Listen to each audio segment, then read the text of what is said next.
Halo semuanya, kembali lagi di YouTube channel aku. Kali ini aku akan bahas kelanjutan setelah aku ambil KPR rumah non subsidi selama 1 tahun.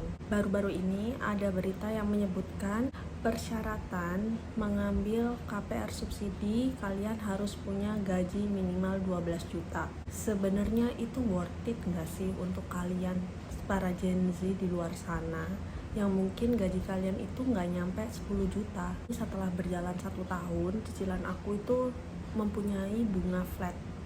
Artinya, jumlah nominal yang aku bayarkan selama 1 tahun itu sama.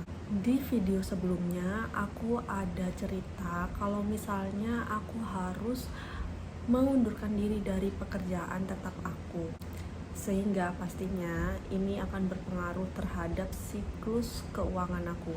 Gimana cara aku ngatasin permasalahan itu? Jawabannya hanyalah bekerja dan tetap berusaha. Aku sempat mikir ambil KPR rumah bukanlah keputusan yang baik. Karena apa?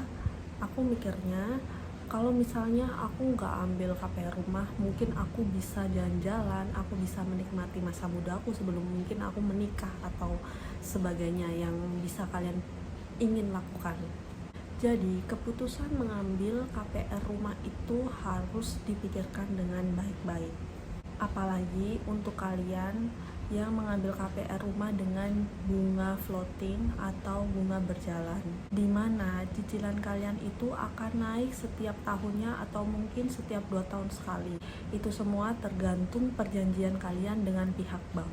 Setelah 1 tahun berjalan mengambil cicilan KPR rumah, aku melihat ada beberapa celah di mana aku juga mengalami kegelisahan dalam keuangan aku sendiri, di mana sebelumnya aku bekerja untuk memikirkan apa yang harus aku tabung, apa yang ingin aku beli, atau mungkin investasi sekedar untuk membeli emas. Tapi semua hal-hal itu harus aku singkirkan terlebih dahulu karena ada cicilan KPR rumah yang harus aku bayar terlebih dahulu. Sekali lagi, aku nggak pernah melarang kalian untuk mengambil cicilan KPR rumah, subsidi ataupun non subsidi.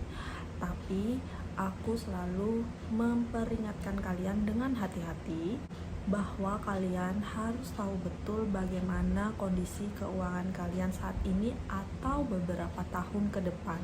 Namun, ambil cicilan KPR rumah itu juga bisa menjadi investasi yang bagus untuk kalian jika kalian memiliki kemampuan finansial yang bagus juga. Seperti yang aku jelaskan sebelumnya bahwa aku menyarankan kalian untuk memberikan DP yang lebih sehingga kalian nggak merasa terbebani dalam nominal yang harus kalian bayarkan setiap bulannya. Di era seperti ini di mana kebutuhan hidup selalu naik dan kita nggak pernah tahu apa yang terjadi dengan pekerjaan kita di beberapa tahun kemudian. Jadi saran dari aku untuk kalian yang mau ambil KPR rumah, kalian harus benar-benar berhemat jika memang kondisi finansial kalian itu nggak memungkinkan, tapi kalian benar-benar ingin ambil KPR rumah. Karena mungkin setiap kondisi seseorang itu berbeda, kita nggak pernah bisa menyamakan kondisi satu orang dengan orang lain. Ada yang beranggapan bahwa membeli rumah itu penting, ada yang beranggapan bahwa membeli rumah itu nggak terlalu penting karena mungkin dia sudah mempunyai rumah dari orang tuanya atau dia hanya anak tunggal di mana mungkin rumah dari orang tuanya akan diwariskan ke dia. Kembali lagi, semua itu tergantung dengan keputusan kalian sendiri. Tapi di sini aku cuma pengen kasih kalian pandangan dari pengalaman aku sendiri, bagaimana aku mengatur keuangan aku setelah aku mengambil KPR rumah.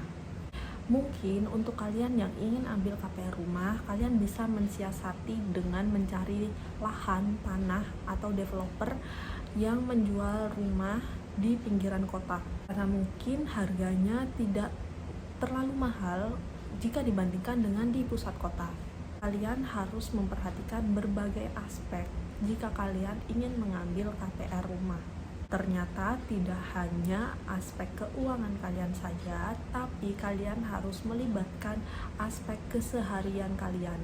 Seperti apa? Mungkin kalau kalian ambil KPR rumah yang jaraknya 1 jam dari tempat kalian bekerja, maka kalian harus menghabiskan 1 jam perjalanan menuju tempat kalian bekerja.